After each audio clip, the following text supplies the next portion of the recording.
네, 우리 입술의 고백처럼 열매 맺어갔으면 좋겠습니다. 새해가 되면 결심을 합니다. 여러분들은 어떤 결심을 하셨나요? 성경적 의미에서 새해, 설날, 그것은 들뜬 마음이 아니라 긴장하는 날입니다. 많은 사람들은 우리가 또 어저께 설 명절을 맞이해서 우리는 또 설날에 대한 또 설렘이 있습니다.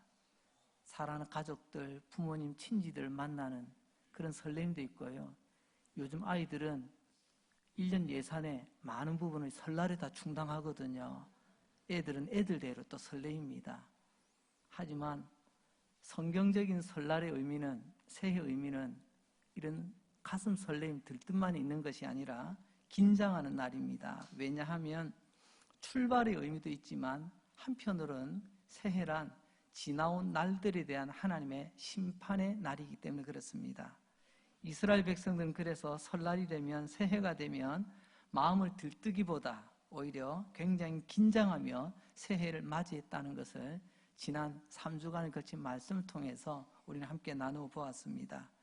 우리도 언젠가 마지막 새해가 하나님 앞에서 펼쳐지게 될 때 영원한 새해가 되겠죠.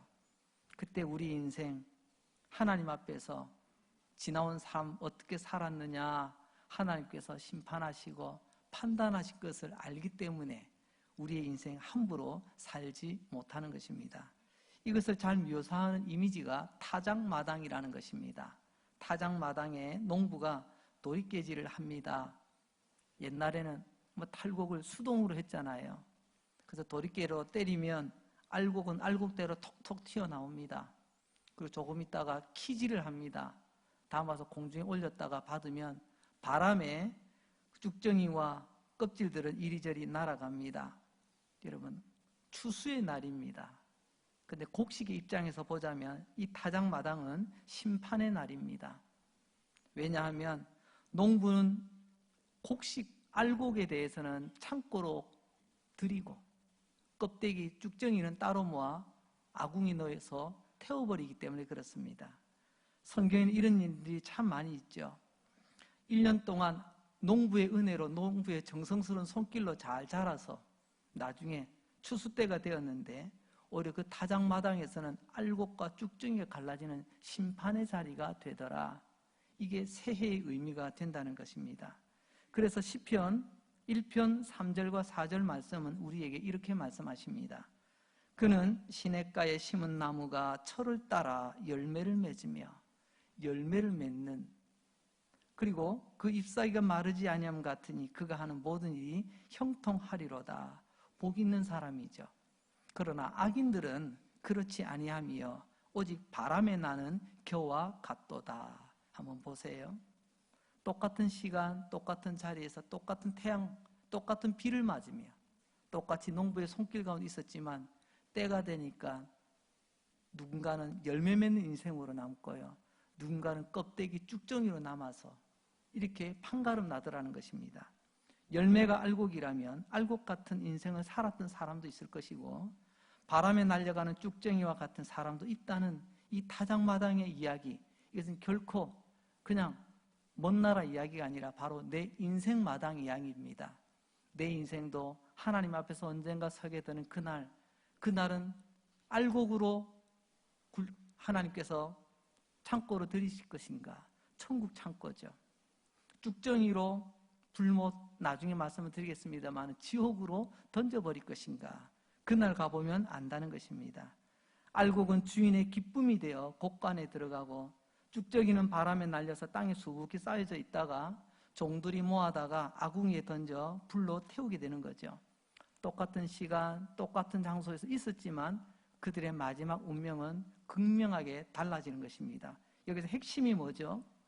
새해가 되면 그 옛날 성경시대에는 나팔을 불렀다라는 말씀도 전해드렸습니다. 그 나팔 소리 들으면 하나님의 은혜로 새해를 맞이했습니다. 이런 은혜로운 측면도 있지만 또 하나는 심판의 왕이 너희들을 심판하실 것이다. 심판의 의미도 담는다는 것도 말씀을 드렸습니다. 그 심판의 날이 오기 전에 이 새해에 우리는 새 사람 되기 위하여 결심을 해야 된다는 것입니다. 그래서 새해 아침에는 이것을 결심합니다. 하나님의 심판을 기억하며 올해도 새 사람으로 살아야지. 새 사람에 대한 결심이 새해에 그래서 있게 되는 것입니다. 자, 그렇다면 두 번째로 새 사람이 된다는 것은 무엇을 의미하는 걸까요? 시장에 가보면 새 것, 새 상품, 새 물건, 새로운 옷들, 소위 말하는 신상도 많이 나옵니다. 방금 전에 나온 물건들이라는 거죠. 하지만 우리가 아무리 새로 나온 옷을 입고 새로 나온 좋은 것들을 우리가 가지고 있어도 내 중심, 내 속사람이 새로워지지 않는 사람들도 참 많이 있습니다. 겉으로는 날마다 샤워하고 비누칠하고 샴푸로 깨끗하게 씻는 것 같지만 정작 하나님 앞에서는 새 사람 되지 못한 모습으로 그저 달력만 또 한 장 넘기고 하루하루를 이어가는 그런 모습들도 있더라는 거죠. 그렇다면 새 사람의 기준이 뭐죠? 그 옛날 하나님의 사람들이 새 사람의 기준을 가졌던 사람이 있습니다. 곰곰이 생각해 보니까 인류 역사 이래로 예수님 빼고 죄 없이 살았던 인물은 딱 한 사람밖에 없습니다. 딱 한 사람. 모든 사람이 죄를 범하였음에 모든 사람은 다 죄인인데요. 딱 한 사람만 죄가 없었습니다. 누굴까요? 바로 아담이었습니다. 그것도 죄 짓기 전에 아담. 그걸 어떻게 할 수 있냐고요? 하나님은 죄와 가까이 하지 않습니다. 하나님 거룩하시기 때문에 그렇습니다.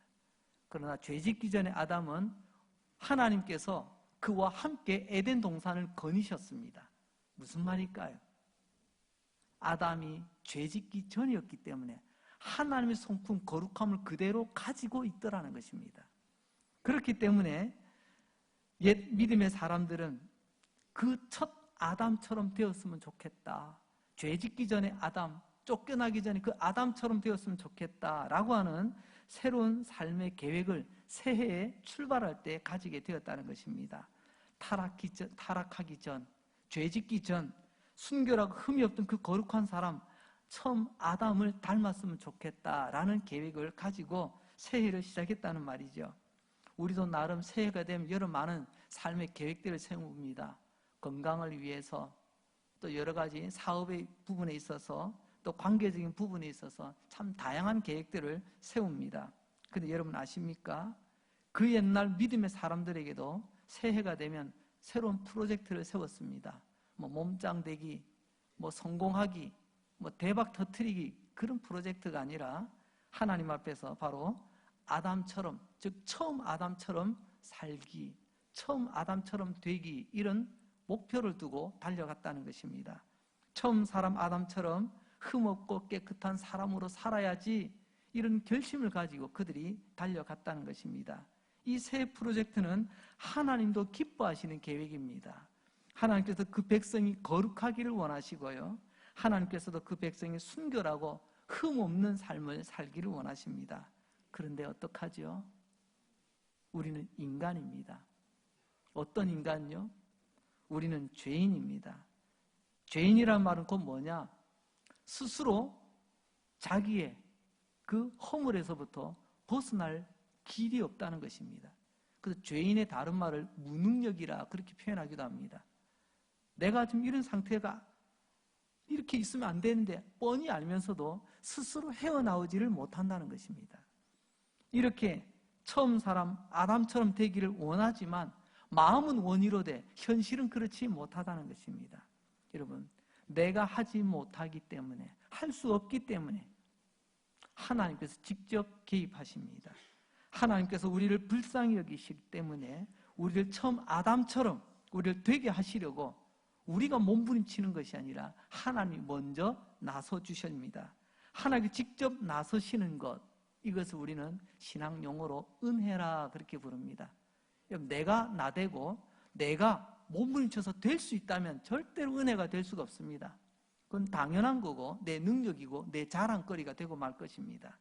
그러나 은혜는 내가 할 수 없기 때문에, 내가 하지도 못하고 그저 발만 동동 구르고 있을 때 하나님이 직접 나서셔서 시작하시고 그 일을 이루신다는 것입니다. 처음 아담처럼 죄 없는 거룩하고 흠 없는 모습으로 우리를 되돌려 놓는 일에 하나님 직접 나서신다는 거예요. 어떻게 해요?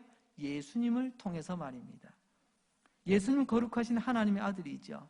흠 없으시고 거룩하신 영광 가운데 계시던 하나님의 아들, 하지만 성부 하나님은 그 예수님을 인간의 몸을 입혀 이 땅에 보내십니다. 그리고 우리를 대신하여 가장 흉악한 죄인의 모습으로 십자가에 못 박아 죽게 만드십니다.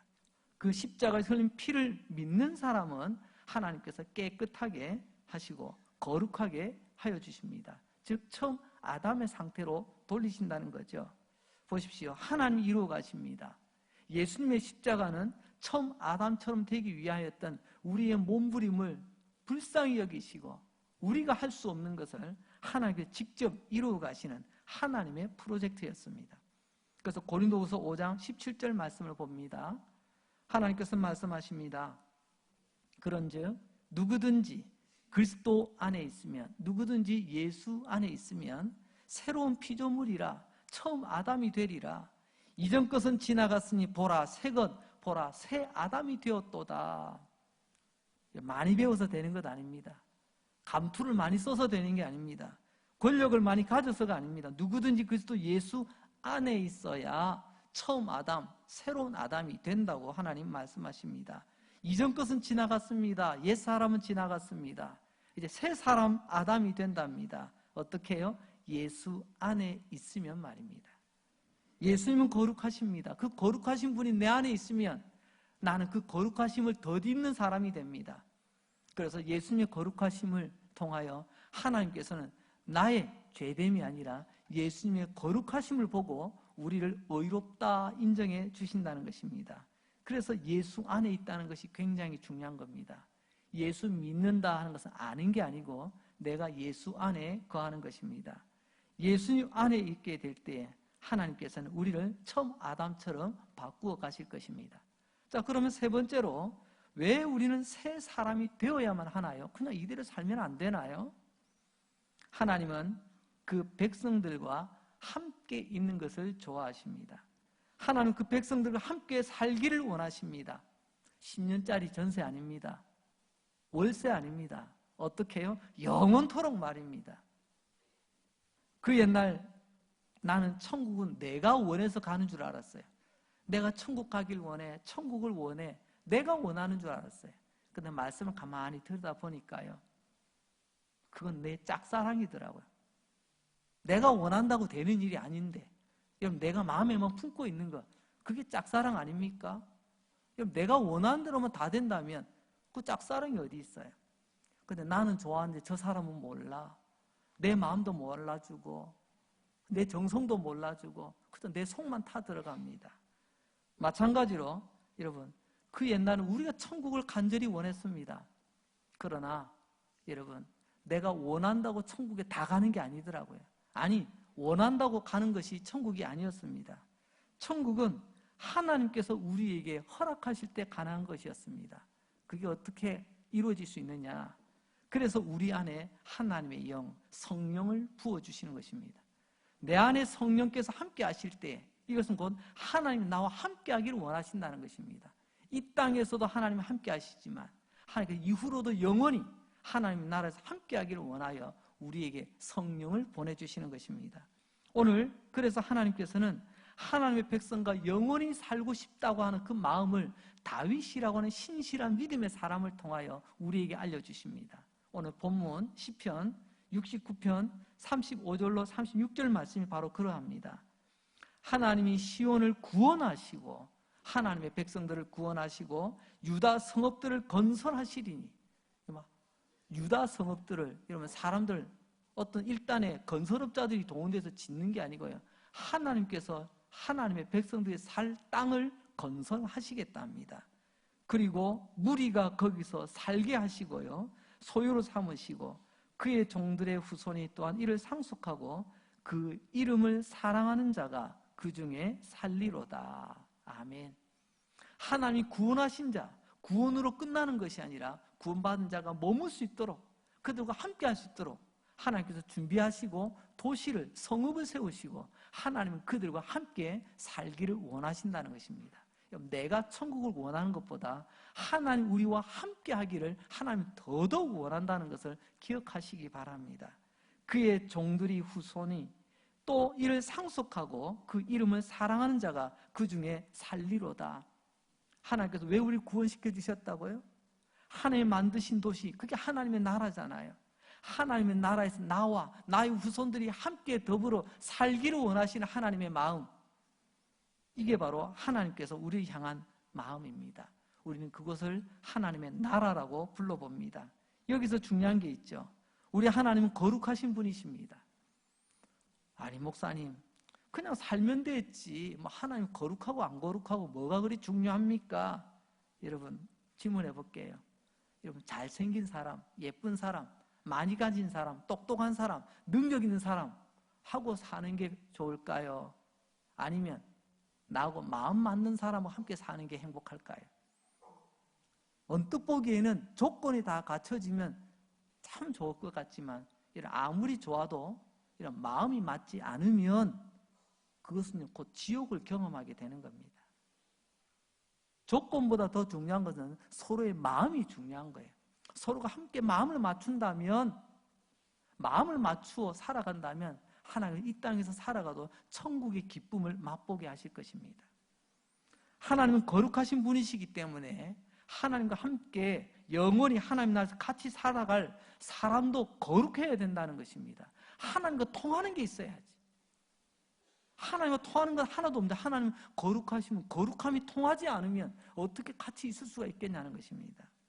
죄송합니다. 여러분, 지금까지 어떻게 살아오셨습니까? 지난날 어떻게 살아오셨나요? 그저 천국에 나 그냥 살 수 있도록 한 칸만 마련해 주시면 그냥 거기 머무는 것을 원하셨습니까? 아니면 하나님은 거룩하시니 나도 거룩하게 살아야지, 하나님과 늘 교제하며 살아야지, 하나님과 교제 없이 몸만 덜렁하게 있는 것, 그건 진정한 천국 생활이 아니지 않습니까?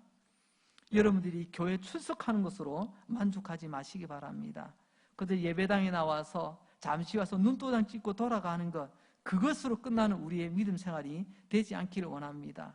하나님께서는 우리에게 하나님과 함께 거하기를 원하셔서 하나님의 나라를 만드시기를 원하십니다.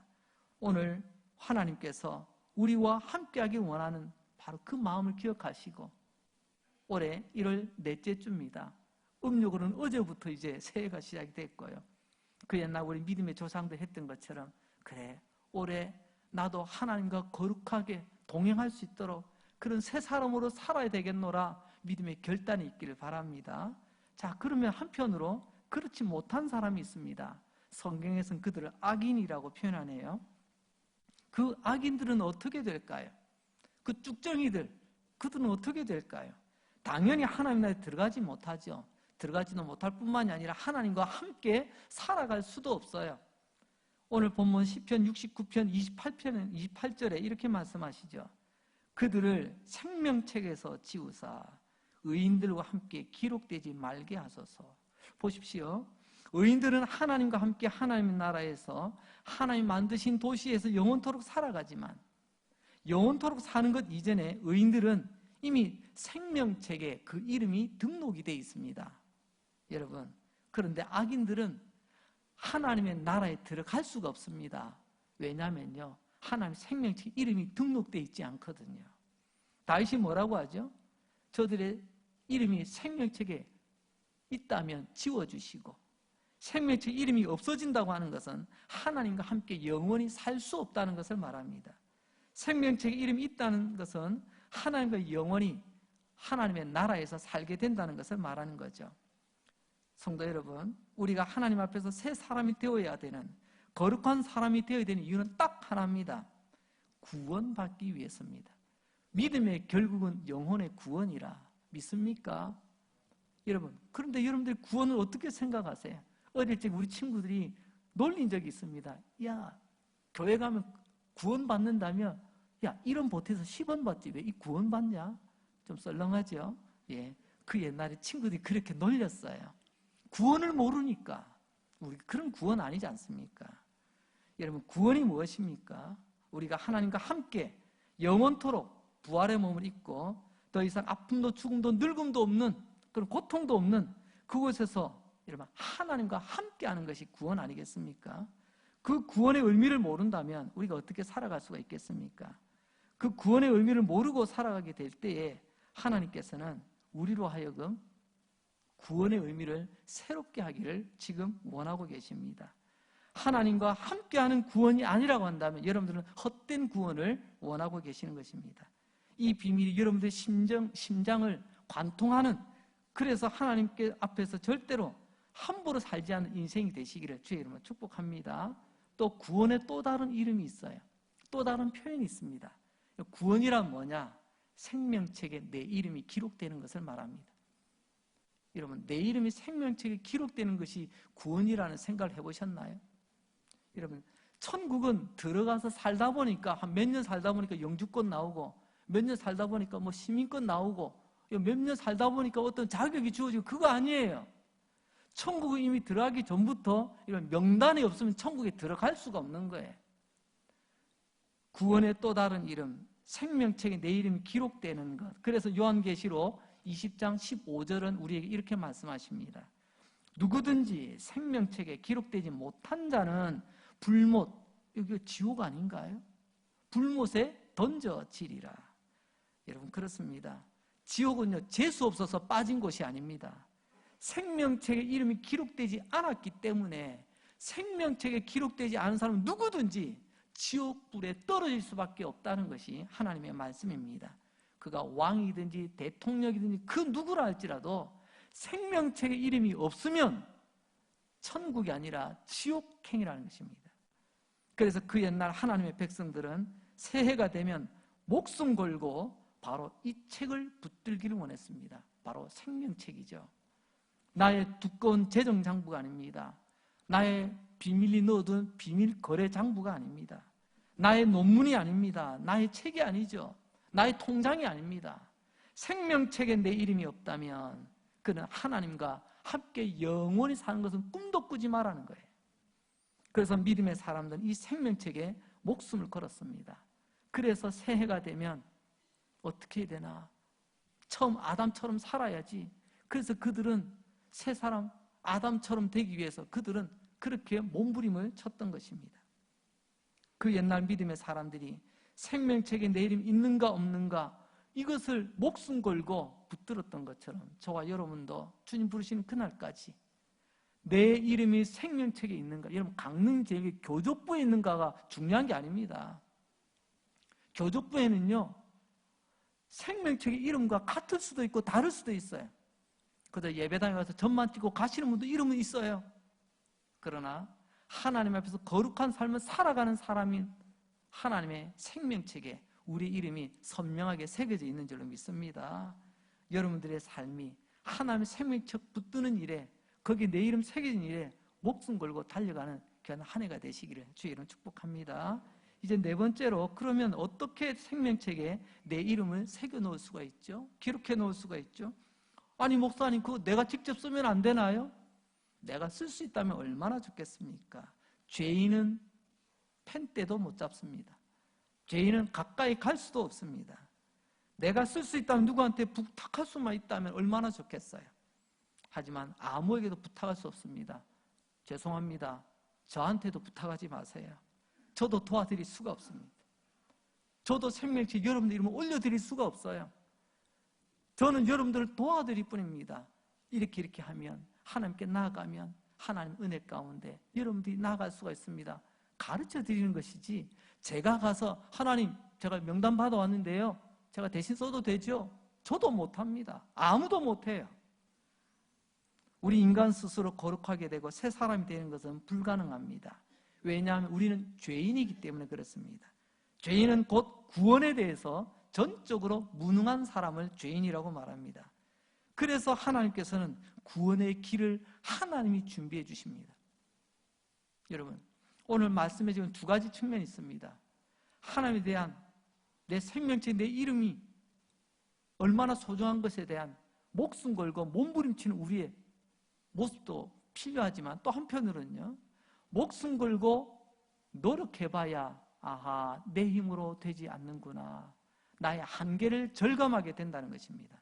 나의 한계를 절감하는 바로 그 순간 하나님의 은혜를 직접 경험하게 될 것입니다. 새해가 되면 그 옛날 유대인들은 그들의 달력 일곱째 달 첫날을 우리로 말하면 설날, 새해가 됩니다. 티슈리월이라고 지난 3주 동안 계속 말씀드렸죠. 양력으로 따지자면 9월 중순부터 10월 중순 사이에 절기를 말합니다. 이 설날로부터 10일째가 되면, 그러니까는 우리로 치면 정월 열흘입니다. 그 달을 대속죄일이라고 부릅니다. 우리는 명절 기간이 언제까지죠? 우리는 공식적으로 설 명절이든 추석 명절이든 당일 전후 하루씩 끼워가지고 3일을 우리는 공식 명절 기간으로 칩니다. 근데 이번에는요, 오늘까지인데 오늘이 또 주일이잖아요. 우리는 주일이지만 보통 사람은 일요일, 어차피 쉬는 날인데 아이고 이거 명절이 끼어 하루 손해봤네, 그럴까봐 내일 하루 뭐로요? 대체 휴일로. 그래서 내일까지 우리 쉬지 않습니까? 통상 3일, 때에 따라서는 대체 휴일까지 우리는 4일 정도 우리는 설 명절 기간으로 우리는 가지고 있습니다. 유대인들에게도요, 새해가 되면 우리로 말하는 설 명절 기간이 있습니다. 새해 명절 기간. 그게 언제부터 언제까지냐면요, 1월 1일 첫날부터 1월 10일까지, 대속죄일까지 이 10일 동안 유대인들에게는요, 새해 명절 기간이 됩니다. 그런데 곰곰이 생각해 보십시오. 아니 왜 새해 가슴 벅차게 시작하고 결단하고 결심하고 으쌰으쌰하고 출발하면 됐지, 하필이면 그 끝이 대속죄일이냐 말입니다. 그 이유가 뭘까요? 새해 첫날 우리가 아무리 결심을 하고 아무리 한번 으쌰으쌰하고 내가 목숨 걸고 노력해도 결국에는 안 된다는 것, 내 힘으로는 안 된다는 걸 깨닫고 하나님 앞에 엎드려 하나님께 용서받는 날이 바로 대속죄일입니다. 거기에 관한 말씀이 레위기 16장 21절 말씀입니다. 레위기 16장 21절과 22절. 아론은 그의 두 손으로 살아있는 염소의 머리에 안수하여. 안수하는데 두 손으로 한다는 그만큼 간절하다는 것을 말합니다. 이스라엘 자손의 모든 불의와 그 범한 모든 죄를 아뢰고 그 죄를 염소의 머리에 두어 미리 정한 사람에게 맡겨 광야로 보낼지니 염소가 그들의 모든 불의를 치고 접근하기 어려운 땅에 이르거든 그는 그 염소를 광야에 놓을지니라. 여러분들 안수하면 뭐가 생각나시나요? 아유, 목사님 제 머리 손 얹고 우리 자식들 머리 손 얹고 축복기도 한번 해주세요. 목사님 손 얹고 기도해 주세요. 많이 아픕니다. 병 나을 수 있게 안수기도 한번 해주세요.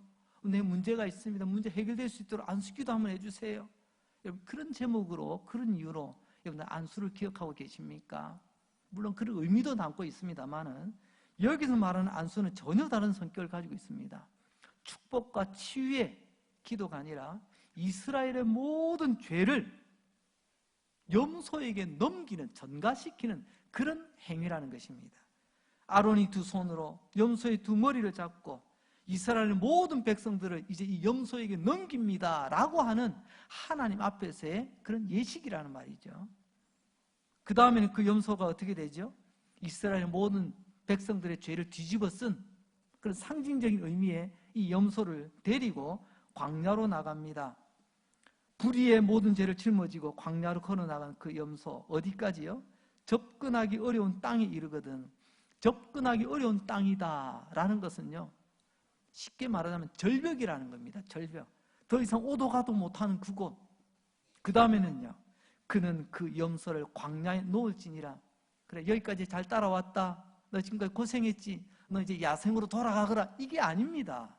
여기서 이 말은요, 그 절벽에서 염소를 밀어뜨리라는 거예요. 그 높은 절벽에서 밀어뜨리면 그 염소가 어떻게 될까요? 떨어져서 죽겠죠. 그때 그 염소의 죽음, 곧 나의 죄에 대한 죽음입니다. 죄도 죽었습니다. 염소가 박살이 납니다. 내 죄가 다 산산조각 나서 다 죽어 없어졌습니다 라는 상징적인 의미를 가지고 이런 행위를 가지게 했다는 거죠. 무슨 말입니까?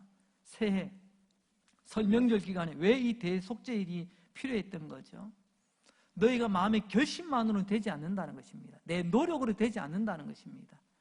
너희의 마음은 가상하다마는, 목숨 걸고 네가 하면 뭐가 될 수 있을 것 같다마는, 그러나 너희 힘으로는 이룰 수가 없다. 철저한 나의 무능력을 깨닫게 하는 것. 그래서 이 대속죄일을 통해서 하나님의 은혜가 필요하다는 것을 깨닫고 올 한 해는 내 힘과 내 노력과 내 결심으로만 달려가는 것이 아니라 하나님의 은혜를 힘입어 남은 한 해를 달려가겠습니다. 그래서 대속죄일, 설명절, 새해 출발의 마지막 정점은 하나님의 죄 용서와 하나님의 은혜로 달려가게 하신다는 것입니다. 에베소서 2장 8절 말씀입니다. 너희는 그 은혜에 의하여 믿음으로 말미암아 구원받았으니 이것은 너희에게서 난 것이 아니요 하나님의 선물이라. 여러분, 너희는 그의 은혜에 의하여 은혜로 믿음으로 말미암아 구원을 받았다. 믿음이 먼저입니까? 은혜가 먼저입니까? 잘 보세요. 우리는 믿음 생활, 신앙 생활 합니다. 하지만 믿음도 은혜가 먼저 될 때 바른 믿음이 될 수가 있습니다. 우리가 이 순서를 까딱 놓치게 되면요, 우리 함께 만나서 이야기하는데 내 열심히 말이야, 내 믿음이 말이야, 이런 믿음 이야기하면요 결국에는 어떻게 된 줄 아세요? 믿음 이야기하는데 결국엔 서로가 마음이 불편해집니다. 왜요? 자기 자랑밖에 없거든. 근데 은혜를 나누는 곳에는요, 은혜가 먼저 되면 그 믿음이 모두에게 은혜로 도전을 받습니다. 그런데 하나님 은혜는 없고 내 믿음의 열심만 가지고 이야기하게 되면요, 결국엔 서로가 뭔가 이상해진다니까요. 다시 한번 정리합니다. 여러분, 은혜가 먼저입니다. 항상 은혜가 먼저입니다. 은혜가 뭐죠? 은혜는 곧 하나님이 함께 하심입니다. 하나님이 함께하는 은혜가 먼저 될 때 나의 믿음이 믿음 될 수가 있다는 거예요. 유대인들도 믿음이 있었습니다. 예수님을 잡아 죽였던 사람들도 나름 믿음이 있었어요. 그들에게는 은혜 없는 믿음이 있더라는 거예요. 은혜 없는 믿음. 그러나 오늘 우리 새해 그 옛날 믿음의 사람들 어떤 길 걸었다고요? 목숨 걸고 해보니 되더라가 아니에요. 목숨 걸고 해보니 안 됩니다. 목숨 걸고 해도 안 되는 그 끝에 하나님의 은혜가 필요합니다. 그래서 은혜로 달려가는 것, 오늘 말씀의 제목은 그런 역설적인 의미를 담고 있습니다. 목숨 걸고 하면 다 된다가 아니에요. 오해 없으시기 바랍니다. 목숨 걸고 한번 해보십시오. 그러면 나의 한계를 발견하게 될 겁니다. 그래서 나는 은혜 아니면 못 사는구나. 그래서 우리 찬양 가사 있잖아요. 은혜 아니면 나 서지 못하리. 저는 그 가사가 두 종류의 중복의 의미가 있다고 생각합니다. 첫째, 은혜 아니면 나는 서지 못합니다. 나는 맨날 주저앉아 있습니다. 머물러 있습니다. 그런 의미도 있겠고요. 제가 조금 더 의미를 더 더해보자면 한글 가사 그대로입니다. 은혜 아니면 나서지 않겠습니다. 은혜 아니면 나되지 않겠습니다. 그것도 적용이 되겠더라고요. 하나님이 앞서지 않으면 내가 먼저 들이대지 않겠습니다.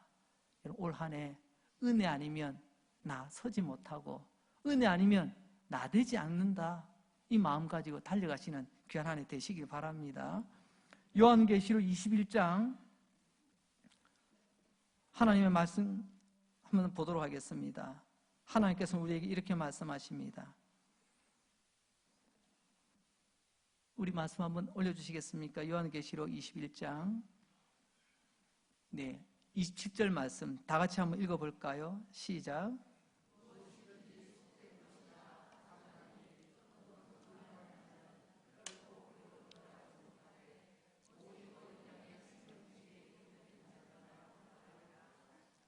아멘. 어린 양의 생명책에 기록되지 않은 자, 그 사람은 들어갈 수가 없습니다. 나 목사인데요, 소용없어요.